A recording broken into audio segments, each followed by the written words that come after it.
Welcome बच्चों। हमारा chapter चल रहा है magnetic field due to electric current और उसमें हम देख रहे हैं न्यूमेरिकल्स। तो यहाँ पर बच्चों आपके टेक्स्ट बुक में ही जो न्यूमेरिकल्स है 11, 12, 13, 14 यहाँ पर लिखे हैं मैंने, और यहाँ पर जो रेड कलर में दिख रहे हैं वो उनके आंसर्स है।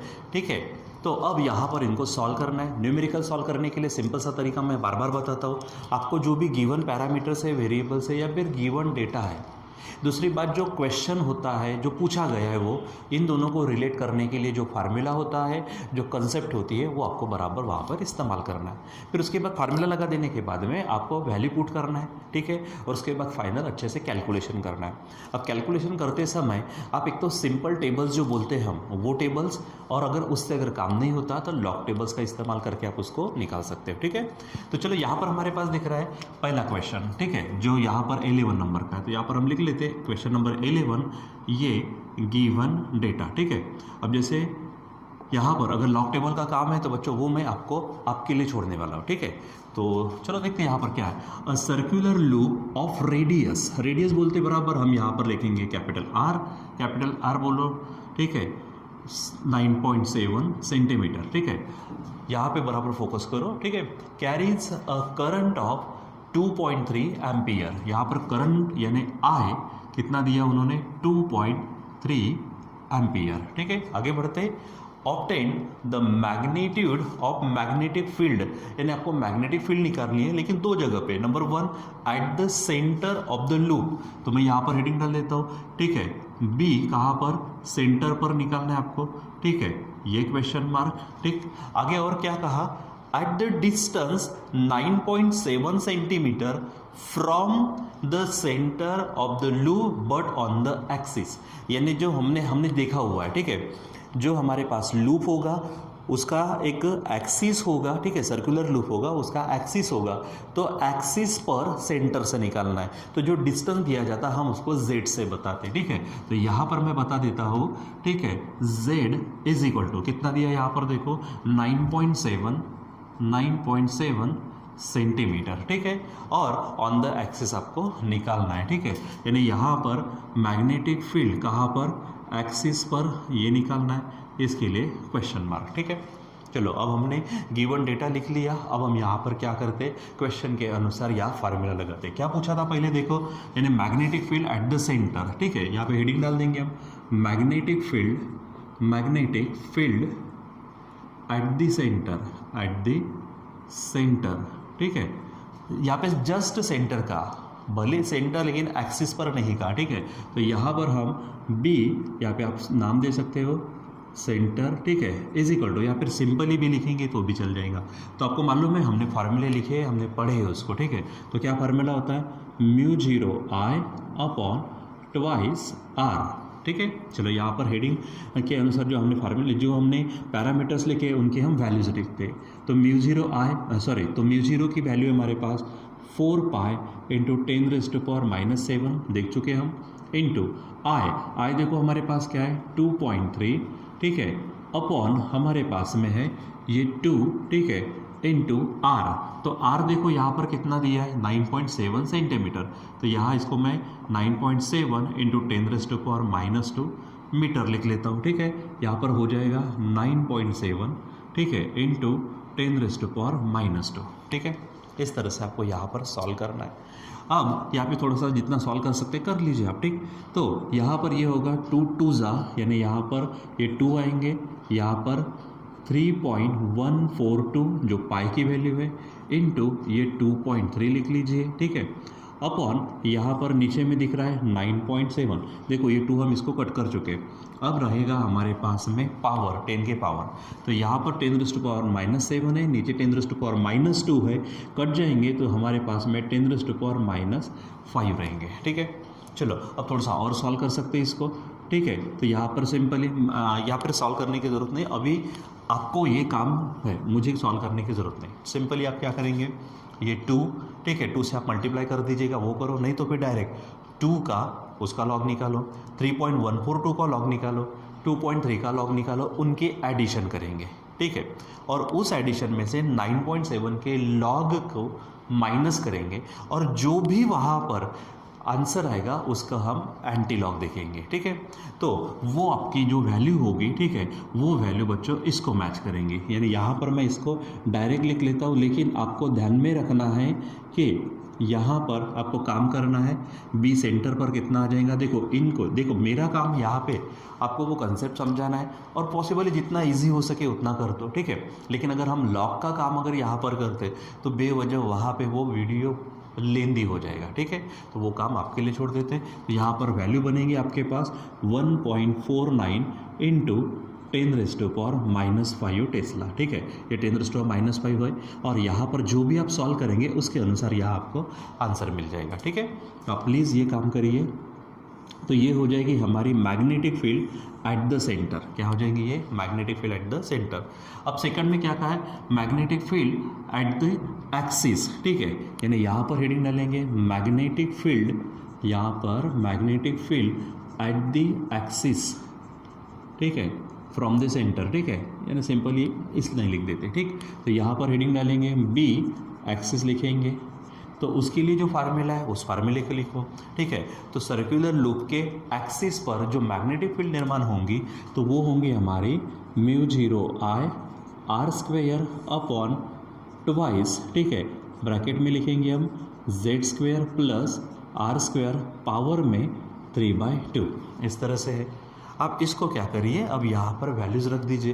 क्या हो जाएगा यहाँ पर? देखो फिर से μ0 की वैल्यू है 4π इंटू 10⁻⁻7। आई यहाँ पर ऑलरेडी दिख रहा है 2.3। आर जो है तो आर आपके पास में है, ये क्या है 9.7 इंटू 10⁻⁻2 उसका स्क्वायर, ठीक है।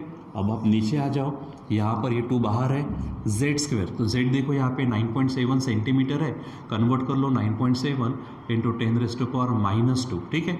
ये मीटर में आ गया। यहाँ पे लिखो z², मतलब यहाँ पर आप लिखेंगे z², मतलब क्या हो जाएगा 9.7 इंटू 10⁻⁻2, ठीक है, उसका स्क्वायर प्लस आर है, तो आर फिर से वही है, क्या है 9.7 इंटू 10⁻⁻2 उसका स्क्वायर और उसका पावर 3/2। अब बच्चों ये भी कैलकुलेशनल पार्ट है, थोड़ा सा मैं बता देता यहाँ पे क्या क्या करना है। आप यहाँ पे इस 2 से इसको क्या कर दीजिएगा, डिवाइड कर दो। देखो यहाँ पे कर देते हम, ठीक है। यानी क्या हो जाएगा 2 पाई की वैल्यू 3.142 रख दो, यहाँ पर फिर से ये 2.3 आ जाएगा, ठीक है। अब यहाँ पर हमारे पास में 9.7 उसका स्क्वायर होगा, ठीक है। हम बाद में पावर को एडजस्ट करते हैं, ठीक। नीचे में आप देखो ये 2 तो इसके साथ चला गया, यहाँ पर हमारे पास 9.7 उसका स्क्वायर है, फिर से 9.7 उसका स्क्वायर है, ठीक है। तो यहाँ पर ये ब्रैकेट में डाल देते, यहाँ पर 9.7 उसका स्क्वायर प्लस 9.7 उसका स्क्वायर हो जाएगा, ठीक है। और यहाँ से भी हम क्या करते, पावर को एडजस्ट करते, ठीक है। तो यहाँ पर इसको ये कर देते, ठीक है। यहाँ से देखो 10⁻⁻2 है, उसका स्क्वायर हो जाएगा, यानी 10⁻⁻4, यहाँ पे भी 10⁻⁻4, उसको हम क्या कर देते, पहले बाहर निकाल लेते, तो 10⁻⁻4 हो जाएगा। और फिर से इसके बाहर में पावर कितना है 3/2 है, ठीक है।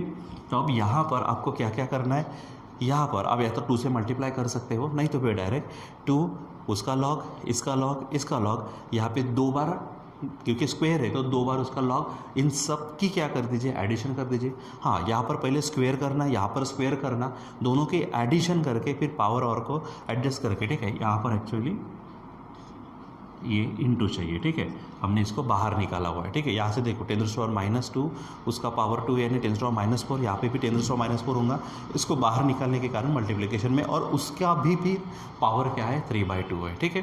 तो वह बराबर वहाँ पे पावर को एडजस्ट करेंगे, कैलकुलेशनल पार्ट करेंगे, ठीक है। यहाँ पे एडिशन करके लॉग निकालना है, यहाँ पर क्या करेंगे, सबका लॉग निकाल कर एडिशन करेंगे, वो एक वैल्यू मिलेंगे। यहाँ पर इसका स्क्वायर करेंगे, इसका भी स्क्वायर के लिए वो भी आपके लॉग टेबल्स में दिया है, आप डायरेक्ट 9.7 का स्क्वायर कर सकते हो, 2 बार करेंगे, फिर उसके एडिशन, एक नंबर मिलेगा, फिर उसका लॉग निकालेंगे, ठीक है। और फिर ऊपर का जो लॉग का एक वैल्यू मिली थी एडिशन के बाद, उसमें से ये नीचे वाला जो लॉग होगा उसको माइनस कर देना है, ठीक है। और पावर को लेकिन एडजस्ट करने के बाद में, ठीक है। यहाँ पे फिर से कह रहा हूँ, पावर को एडजस्ट करने के बाद में जो अलग से होगा वैल्यूज़, उनको लॉग से सॉल्व करना और पावर को साइड में लिख देना, तो वो जो फाइनल आंसर वहाँ पे होगा बच्चों, तो ये आ जाएगा। इसलिए यहाँ पर मैं लिख देता हूँ, ये बी एक्सिस पर है हमारे पास इज इक्वल टू क्या हो जाएगा, ये सेकंड वाला आंसर होगा उसके लिए, तो आंसर हो जाएगा 5.2308 इंटू 10⁻⁻6 टेस्ला। ठीक है, तो ये आपको यहाँ पर बराबर सॉल्व करना है। ठीक है, अब बस आपके लिए ये इतना सा काम, लॉग का काम घर पे, ठीक है, क्योंकि यहाँ पर लेना यानी हमको थोड़ा सा जगह का भी ज़्यादा का ये लगेगा और थोड़ा सा समय भी ज़्यादा लगेगा। ठीक है, इसलिए ये काम आपके लिए छोड़ा, यहाँ पर भी प्लेन अगर टेबल्स है तो मैं खुद आपको बता देता हूँ लॉग टेबल्स है। ठीक है, हाँ अगर लॉग से सॉल्व करना ही नहीं आता तो फिर आप मुझे बता सकते हैं तो लॉग से किस तरह से सॉल्व करना, वो कैलकुलेशंस कैसे करना लॉग से, वो मैं आपको पूरा अच्छा सा एक सेपरेट वीडियो में आपको वो मैं बता सकता हूँ। ठीक है, और ऑलरेडी स्टार्टिंग में तो हमने कुछ लॉग के लॉज वगैरह हमने देख चुके हैं, किस तरह से सॉल्व करना वो भी हम देख चुके हैं। ठीक है, बस आप उसको फिर से अगर चाहिए तो आप बोल सकते हो, हम यहाँ पे पढ़ेंगे। ठीक है, चलो अब यहाँ पर हमारे पास है क्वेश्चन नंबर 12। ठीक है, देखो क्या क्या दिया है वहाँ पर, कहा उसने a circular coil of wire is शब्द रिपीट हो गया, ये word is made up of 100 turns. ठीक है, यहाँ पर हम लिखते थे गिवन डेटा में, गिवन डेटा क्या दिया है 100 टर्न्स। अब 100 टर्न्स का मतलब यन की वैल्यू हो गई आपकी 100 यानी नंबर ऑफ टर्न्स के लिए। ठीक है, ईच ऑफ रेडियस 8 सेंटीमीटर, सबकी रेडियस कितनी है 8 सेंटीमीटर। यहाँ पर लिख देता R is equal to 8 centimetre, convert करके आर 8 इंटू 10⁻⁻2 मीटर आ जाएगा। ठीक है, आगे देखो इफ़ अ करंट ऑफ 0.40 यानी 0.4 एम्पियर, यहाँ पे हम करंट लिख देते हैं I is equal to 0.4 ampere. ठीक है, क्या होता है passes through it, what is the magnetic field at the centre of the coil. देखो सर्क्यूलर कॉइल है, सर्क्यूलर लूप है, तो सेंटर पे पूछा तो जो हमारे पास में यहाँ पे तो उसके सेंटर पे निकालना है आपको। ठीक है, तो वहाँ पर सेंटर के लिए हम काम करेंगे, यहाँ पर बोलेंगे क्या मैग्नेटिक फील्ड एट द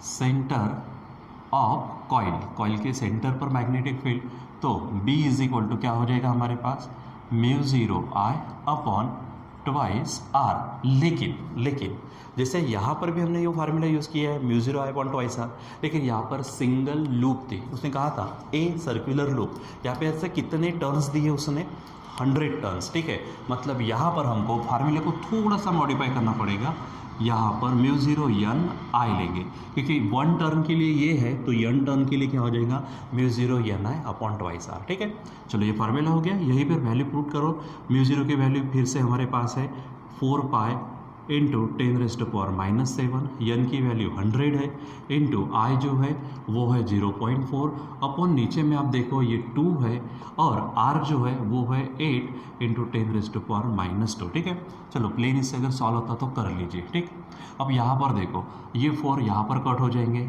ठीक है, यानी 4 2 जा, ठीक है, और ये 2 इंटू 2 ये हो जाएंगे 4। ठीक है, देखो 4 2 जा 2 जा 4, और वो 2 जा 4 क्या करेंगे, इसको कट करेंगे, यानी ऊपर में क्या होगा 10⁻, ठीक है, ये 100 लिख 10⁻, इसको ये कर लो पहले, 10⁻⁻7 है। ठीक है, इंटू 100 है, ये यहाँ पर 4 इसको कट करेगा तो क्या हो जाएगा 0.1 आ जाएगा। ठीक है, और नीचे में होगा हमारे पास में 10⁻⁻2। ठीक है, अब इसको अगर बराबर सॉल्व करते तो देख लीजिए यहाँ पर क्या आंसर आएगा हमारे पास में। ठीक है, अच्छा यहाँ पर हमने एक छोटी सी गलती की है, देखो यहाँ पर हमने पाई की वैल्यू नहीं रखी, तो पाई की वैल्यू क्या ले लेते, देखो ये कट गया, 4 इसके साथ गया, 2 2 जा 4, ये इसको कट करेगा, पाई है, पाई की वैल्यू 3.142 इंटू, अब यहाँ पर आप एडजस्ट भी कर सकते हैं, यहाँ पर 100 का मतलब 10⁻+2। ठीक है, ये -7 है तो 10⁻5 हो जाएंगे। ठीक है, यहाँ कट करेंगे तो 0.1 आ जाएगा। ठीक है, और नीचे में हमारे पास क्या है 10⁻⁻2 है। ठीक है, चलो अब इसको सॉल्व कर लो, तो क्या हो जाएगा हमारे पास B इज इक्वल टू ये 3.142 है इंटू, अब पावर्स को एडजस्ट करते हैं, देखो यहाँ पे 10⁻⁻5 है, यहाँ पे 0.1 है। ठीक है, अब 0.1 का मतलब भी क्या होता है 10⁻⁻1, तो 10⁻⁻1 और -5 ये बन जाएंगे -6, और नीचे है 10⁻⁻2, तो -6 में से -2 चले जाएंगे तो 10⁻, क्या बचेगा -4 बचेगा। तो आपकी जो मैग्नेटिक फील्ड है वो आ जाएंगी यहाँ पर B इज इक्वल टू कितनी 3.142 इंटू 10⁻⁻4 टेस्ला, जो आपको यहाँ वैल्यू ठीक है, ये आंसर है। अब देखो यहाँ पे सिंपल से टेबल से काम चल गया तो मैंने आपको डायरेक्ट बता दिया। यहाँ पर थोड़ा सा लेंदी प्रोसेस है इसलिए होमवर्क दिया, नहीं तो कोई मेरा इंटेंशन नहीं। अगर इसको सॉल्व करते तो फिर आगे के क्वेश्चन हम नहीं ले पाते, ठीक है या नहीं, क्योंकि यहाँ पर हमको जगह की भी कमी है, हमने साइड में लिखा था थोड़ा सा यहाँ बच गया। अब वही हमारे पास और 2 प्रॉब्लम्स ले लेते हैं, ठीक है। देखो क्या है हमारे पास, क्वेश्चन नंबर 13। यहाँ पर क्या कहा उसने, for proton acceleration a cyclotron is used in which a magnetic field of 1.4 weber per metre square दिए, यानी गिवन डेटा में लिखेंगे। यहाँ पर हमें थोड़ी सी जगह बचाने की ज़रूरत है क्योंकि और 2 प्रॉब्लम पढ़नी है इसको, ठीक है।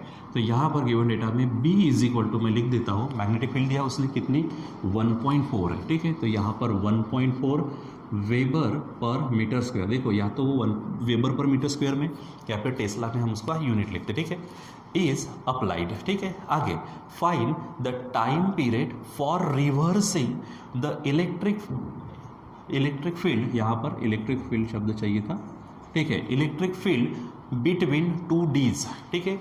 अब यहाँ पर हमारे पास में हमने साइक्लोट्रॉन के लिए पीरियड का फार्मूला देखा है, ठीक है। अब साइक्लोट्रॉन के लिए पीरियड का फार्मूला हमारे पास क्या है, 2πm/qb है, ठीक है।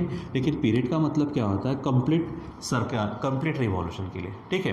लेकिन अगर हम डीज की बात करते हैं तो यहाँ पर हमारे पास में साइक्लोट्रॉन के लिए इस तरह से डी और रिवर्स करना था एक को, ठीक है। इस तरह से हम कनेक्ट करते, एक पॉजिटिव एक निगेटिव रहता, ठीक है, जब हम उसको अल्टरनेटिंग करंट यानी फील्ड लगाते वहाँ पर, ठीक है। तो वहाँ पर रिवर्स करने के लिए, रिवर्स करना यानी यहाँ पे पोलैरिटी बदलने के लिए यानी आधा ही टाइम लगेगा, तो आपको टी जो चाहिए रहेगा, ठीक है। तो t/2 यानी पूरे रिवॉल्यूशन को लगने वाले टाइम पीरियड के आधा, तो आप यहाँ पे 2 से डिवाइड करेंगे तो सिंपली टाइम आपको कितना लगेगा, πm/qb।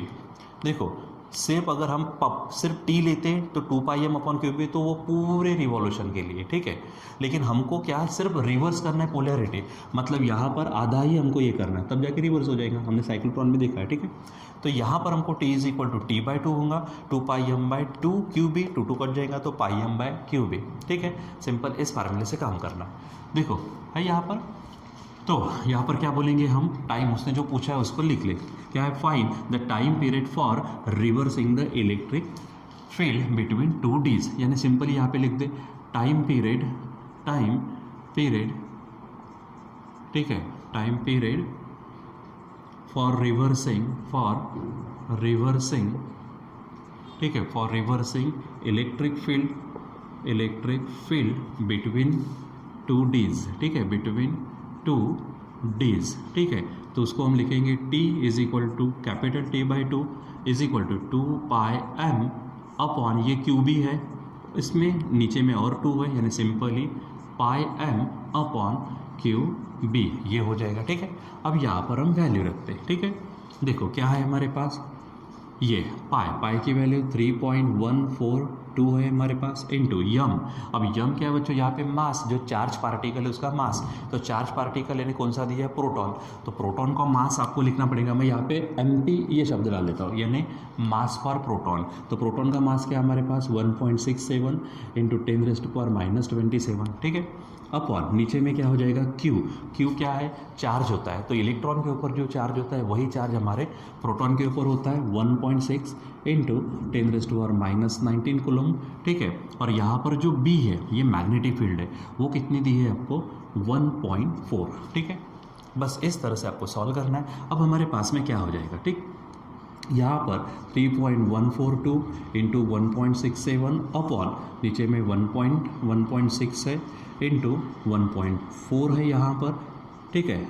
और यहाँ पर देखो 10⁻⁻27 है, नीचे 10⁻⁻19 है, अगर माइनस कर दो हम 10⁻⁸ आ जाएगा। अब फिर से यहाँ लॉग इनकी एडिशन करेंगे, इसके लॉग की एडिशन करेंगे, दोनों को सब्ट्रैक्ट करके जो फिर आपको वैल्यू मिलेगी उसका एंटी लॉग, और जो भी आंसर आएगा यहाँ पर वो फिर आंसर आप यहाँ पे फाइनली लिखेंगे, ठीक है, 10⁻⁸, ठीक है। अब यहाँ पर जो है 2.342, मैं यहाँ पे डायरेक्ट आंसर लिख देता हूँ, 2.342 इंटू 10⁻⁻8 सेकेंड।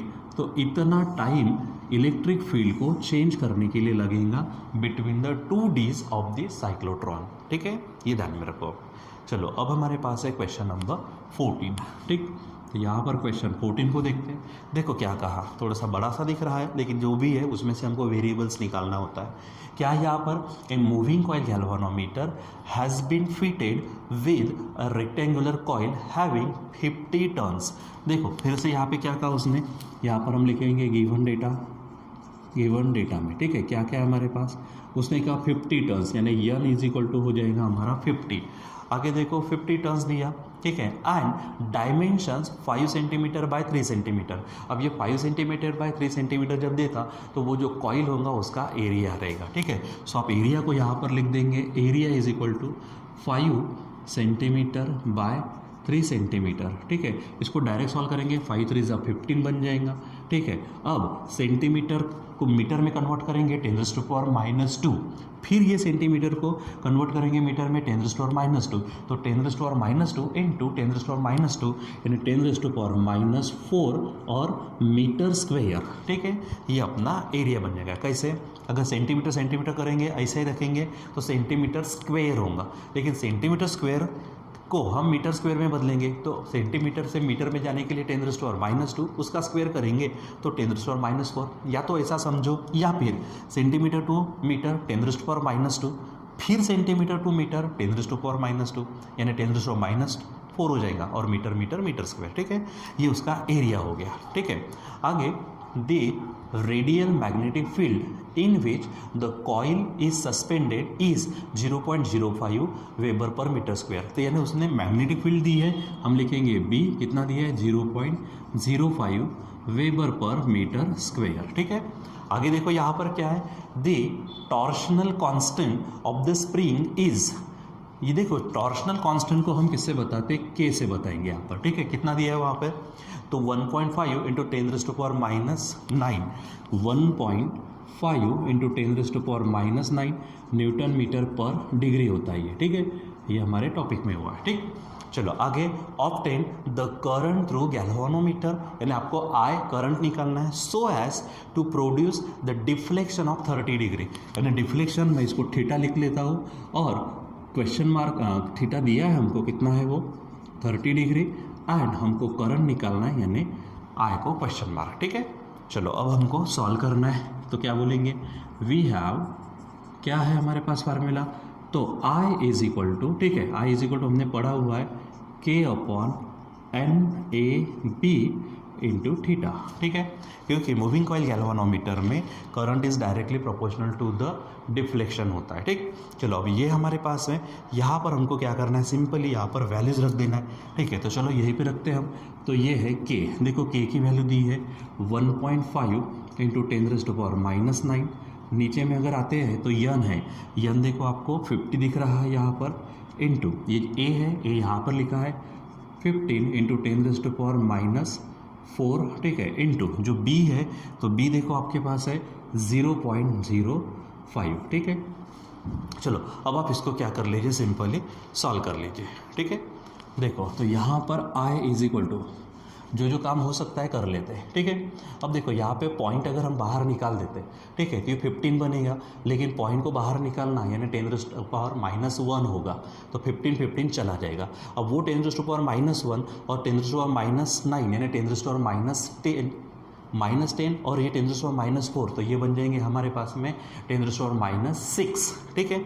अब ऊपर में कुछ नहीं है, यानी यहाँ पे सिंपली क्या लिखेंगे 10⁻�6, ठीक है। नीचे में क्या क्या हो गया, 15 तो चला गया, यहाँ पर देखो ये 50 है, और यहाँ पर हमारे पास में क्या है, यहाँ पर हमारे पास में 5 है, तो 0.05, तो इसको मल्टीप्लाई कर देंगे हम, तो क्या हो जाएगा यहाँ पे 5 5 क्या हो जाएगा, ये 25, ठीक है। अब यहाँ पर देखो, यहाँ पर 10⁻⁻2 होगा, और यहाँ पर 10 निकला तो 10⁻⁻1 होगा, ठीक है। अब वो 10⁻⁻1 अगर हम ऊपर लेके जाएंगे तो यहाँ पर 10⁻⁻5 मिल जाएगा, ठीक है। अब आप सिंपली यहाँ पर क्या है 1 इंटू ये लिख सकते हैं आप, ठीक है। तो 1 को सिंपली 25 से डिवाइड कर दीजिए, और 10⁻⁻ यहाँ पर -5 लिख दीजिए, ठीक है। यानी क्या हो जाएगा यहाँ पर आई इज इक्वल टू, ठीक है। अगर यहाँ करते हैं हम काम, तो 25 से 1 को डिवाइड करो, तो 25 0 जा, अब ये 10 बनेंगे, ठीक है। उसके बाद 25 जीरो जा, अब ये 100 बनेंगे और उसके बाद में हमारे पास में आ जाएगा 25 4 जा, ठीक है, इंटू 10⁻⁵, ठीक है। फिर से एक बार फिर से चेक कर लीजिए क्या क्या है हमारे पास में। n दिया 50, a है 15 इंटू 10⁻⁴ है, ठीक है। b इज इक्वल टू ये दिया, k की वैल्यू है 1.5 इंटू 10⁻⁹, ठीक है।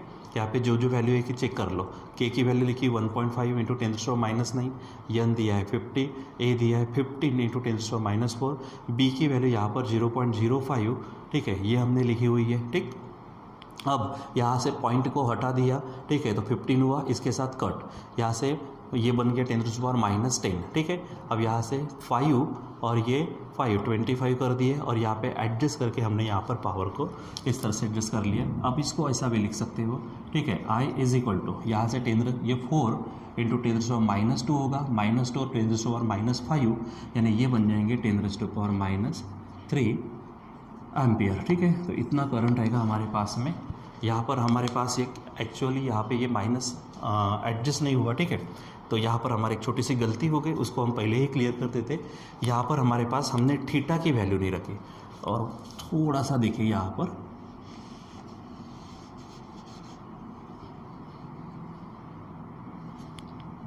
यहाँ हमारी एक छोटी सी गलती हो गई, कौन से, कि हमने थीटा की वैल्यू नहीं रखी। फिर से देखो ये k है, तो k की वैल्यू क्या है 1.5 इंटू 10⁻⁹। आप थीटा की वैल्यू ऊपर ही रख सकते हो, 30 हो जाएगा। नीचे में क्या है n, तो n हमारे पास है 50, ठीक है। a इज इक्वल टू हमारे पास है 15 इंटू 10⁻⁴ इंटू b है हमारे पास 0.05, ठीक है। अब यहाँ पर i इज इक्वल टू, देखो ऊपर में 30 बचेगा क्योंकि जहाँ पे 1 बचा था वहाँ पे, ठीक है। यहाँ से हमने पॉइंट को निकाल दिया, 10⁻⁻10 हो जाएंगे यहाँ पर, ठीक है। अब 10⁻⁻10 और नीचे में 10⁻⁴, यानी इसको मैं -6 लिख लेता हूँ। ये 15 कट हो जाएंगे। फिर से यहाँ पे कहा था मैंने, नीचे में क्या हो जाएगा हमारे पास में 25 आएगा इंटू, ठीक है, यहाँ पर ये है हमारे पास में 10 इसमें से, क्योंकि हमने सिर्फ 5 25 किया, तो यहाँ पे 0 और यहाँ पे 10⁻⁻2 यानी 10⁻⁻1 होगा। अब 10⁻⁻1, ठीक है, यहाँ पे आप लिख लीजिए यहाँ पर -1, इसलिए क्योंकि कंजस्टेड हो रहा थोड़ा सा। देखो 25 से क्या करो, डिवाइड करो, तो 25 1 जा 25, बचेंगे 5 यानी 50, 25 2 जा, यहाँ पर क्या हो जाएगा 50, और इंटू 10⁻⁻1 और 10⁻⁻6 को ये करेंगे तो 10⁻⁻5 एम्पियर ये हो जाएगा, ठीक है। तो बच्चों यहाँ पे देखो मेरी ही खुद की गलती हो गई, ठीक है, उसके लिए सॉरी, कि यहाँ पर हमारे पास में थीटा की वैल्यू हमने रखी नहीं, तो हमारा आंसर गलत हो गया था, ठीक है। अब यही चीज़ हमारे साथ में भी एग्जाम में भी होती, ठीक है, तो थोड़ा सा पार्डन मी हियर, ठीक है। तो यहाँ पर हमारी अभी वैल्यू कंप्लीटली क्या होती है, मैच होती है। तो बच्चों इस तरह से हमको क्या करना होता है, यहाँ पे जो भी न्यूमेरिकल्स होते हैं वो न्यूमेरिकल्स को हमको सॉल्व करना होता है, ठीक है।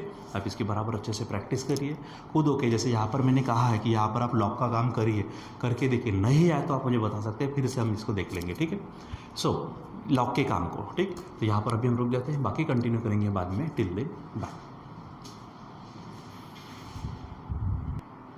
बच्चों यहाँ पर हमारा थोड़ा सा एक यानी 10⁻⁴ जो पावर्स होते हैं वो थोड़ा सा मिसिंग हो गया, ठीक है। तो यहाँ पर फाइनली आपके किस पे असर करेगा, वो 10⁻⁴ जो भी पावर आएगा उसके लिए, ठीक है। तो यहाँ पर देखो मेरी खुद की गलती है, ठीक है, थोड़ा जल्दबाजी में ये सब कर चुके हम। देखो तो यहाँ पर क्या है, हमने ये 2 से इसको कट कर दिया तो 2 लिखा, पाई की वैल्यू 3.142 लिख दी, ये 2.3 लिखा, लेकिन 10⁻⁻7 को नहीं कंसिडर किया, और यहाँ पर 10⁻⁻2 और उसका स्क्वायर उसको भी कंसिडर नहीं किया, ठीक है। तो यहाँ पर हमारे पास में उसको सॉल्व करने के लिए हमको सॉल्व करना पड़ेगा, लिखना ही पड़ेगा, नहीं तो हमारा गलत हो जाएगा, ठीक है। और क्योंकि क्या है कि इतने बड़े इसमें हमको बार बार चेक करना पड़ता है, ठीक है। तो फाइनली यहाँ पर हम देखते हैं इसको, ये 10⁻⁻7 है, यहाँ पे 10⁻⁻2 उसका स्क्वायर यानी 10⁻⁻4 होंगे, ठीक है। तो 10⁻⁻4 और नीचे में अगर यहाँ पे देखेंगे 10⁻⁻7, तो ये बन जाएंगे इंटू 10⁻⁻, यहाँ पर आ जाएगा